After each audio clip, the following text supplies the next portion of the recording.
In academic journals, TED Talks, and indeed all over the internet, we're constantly being informed about how developing technology is going to change our lives. Everything will be connected to a single network. We'll all wear Google glasses and slide important things across invisible screens like Robert Downey Jr. in the Iron Man movies. At least until the singularity, by which point we better have all our ethical and practical quandaries for dealing with an all-powerful artificial intelligence worked out, because the steering wheel will then be out of our hands. It all sounds very smart and inevitable, and those people are usually in a position to know better than us. But it's important to remember that predictions are just guesses, even when they're educated ones. In the world that we are creating very quickly, we're going to see more and more things that look like science fiction, and fewer things that look like jobs. And this practice of experts showing the general public what their lives will be like in the future has been going on for a very long time.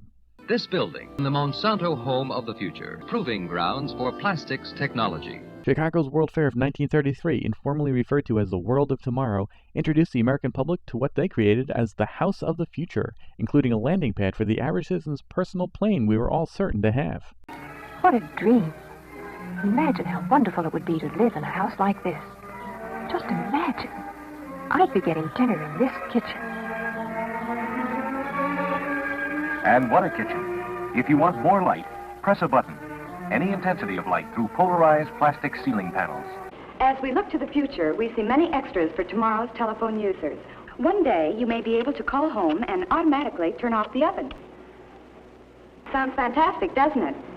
But it is all possible because of the basic research our scientists and engineers at the Bell Telephone Laboratories are doing to make your service better day by day. And luncheon is served. At the turn of the next century, most food will be stored frozen in individual portions. The computer will keep a running inventory on all foodstuffs and suggest daily menus based on the nutritional needs of the family.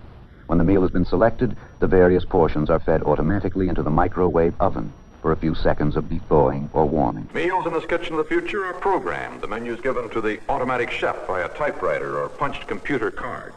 When my meal's ready, instead of reaching for a stack of plates, I just punch a button, and the right amount of cups and saucers are molded on the spot. When I finished eating, there'll be no dishes to wash. The used plates will be melted down again, the leftovers destroyed in the process, and the melted plastic will be ready to be molded into clean plates when I need them next. Let's move on to my favorite room in the house, the kitchen. Hugo and Nadine both enjoy cooking, and they love to share with others around the neighborhood. I sure do know how to be friends, if you know what I mean. And instead of keeping their recipes and cookbooks lying around on the counters, they've been using this widescreen touch tablet by EMS. These days, there are tons of tips and recipes that can be found online. The family downloads their favorite recipes and can pull them right up on their tablet. Here's a great one. Gourmet peanut butter and jelly sandwiches. Yum, yum. One of my favorites. We're here at the TELUS Spark. TELUS has set up this future home to show us what can happen when TELUS fiber is stretched out. Some magical things can happen in the home of the future. In the kitchen, we'll have a chance to do some menu planning. And it's a smart stove here. You pick a recipe, and the directions are immediately sent to the stove for you to cook. Here, using the power of induction, you can cook your meal while watching a video recipe right there. And so in this space, we have some technology that helps us, answer the age-old "what's for dinner" question, right? So I'm holding up a Thai pepper, and so here it's able to actually recognize that, and it gives me a list of recipes that we could try. So why is Honda in the house business? To build a home that can power itself and an electric car with energy to spare. I am holding this plate of food, but there is a chip attached to the bottom of the plate. This chip contains all the information on the food, and then after reading the information, it can give the best recommendation on a recipe for cooking it. So it's important to remember that most, if not all, of these houses of the future are developed, created, and designed by research scientists for particular companies with strong influence from their marketing departments. And so their educational areas may really be little more than elaborate advertising.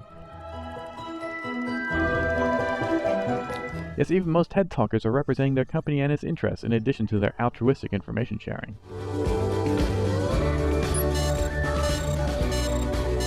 Don't worry, I know.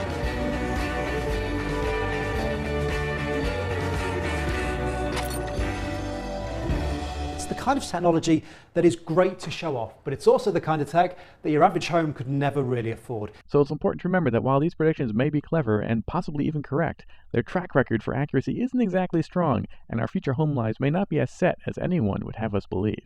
What would you like for breakfast? The usual. The usual coming up. Milk? Cereal? Crunchy or silent? Better make it silent. And some bacon. Thanks, Mom.